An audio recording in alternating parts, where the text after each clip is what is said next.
These videos have been made to make people think and question things they never did. One of the problems with politics is that it is our civic duty to all be experts enough on it to vote, but we all only have amateur understandings of it. Political science majors may be an exception, but even they are trying to predict the weather that is politics, and even that is a trick. It's why many countries bring in their top engineers to figure out how to fix social problems, though in America we dislike complicated, so we treat engineers like nerds and go with whatever the TV told us.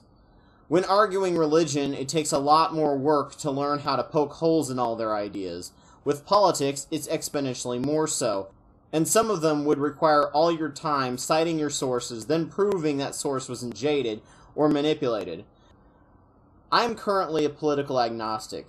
I don't think I can know for sure the best method at this point, but I'm sticking with where the evidence has led me, which doesn't lead everyone to the same place since there's so much of it. A major problem is that we have a binary system of politics. In other countries, they do not have primaries. Anyone can run an election, and then the top two candidates have a runoff election if there is no clear majority.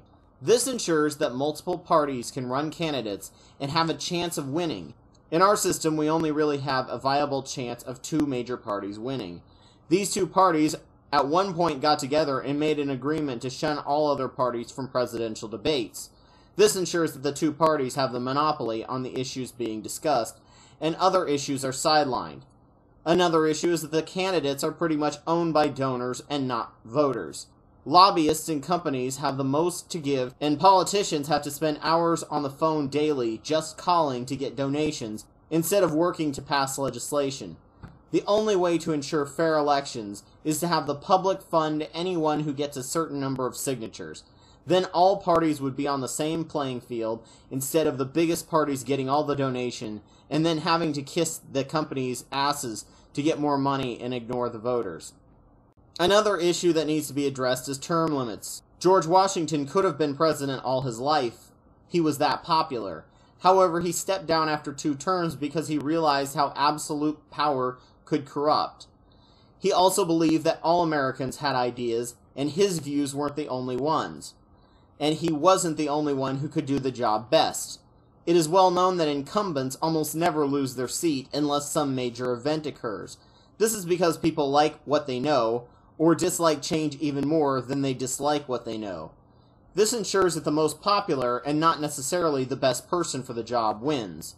We need to enact term limits to ensure that we are hiring the best person for the job, instead of just the one we're most comfortable with. A confusion that seems to arise is the definition of conservative and liberal.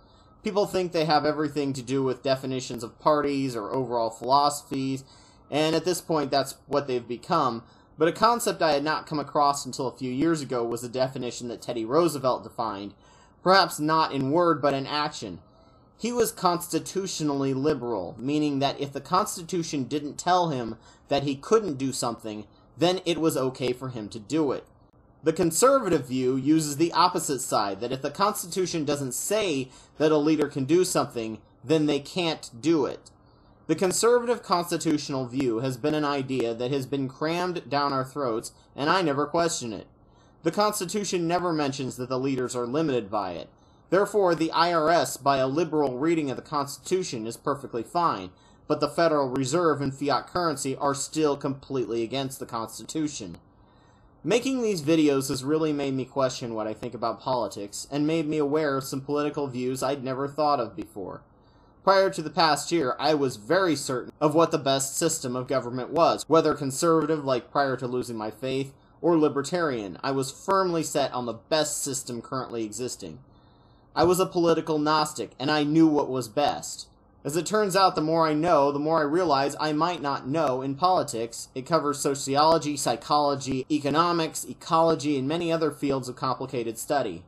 I know what I don't want in politics, and that is suppression of freedom, knowledge, and progress. However, due to our political system, we do have suppression of a national debate. To truly become a great nation again, we need input from all sides of the issue, not just the two in power. We need libertarians to help protect us from big government. We need socialists to protect us from big business. We need the Green Party to protect the environment. And the Democrats can be moderates in the middle. They can be the checks and balances we need in the electoral system. The Republicans, however, we don't need. At least the moderate version. The Republican Party right now is a party of plutocracy and theocracy and hypocrisy, wrapped in the flag and carrying a cross, all while spouting libertarian values, but acting just the opposite once they get into power.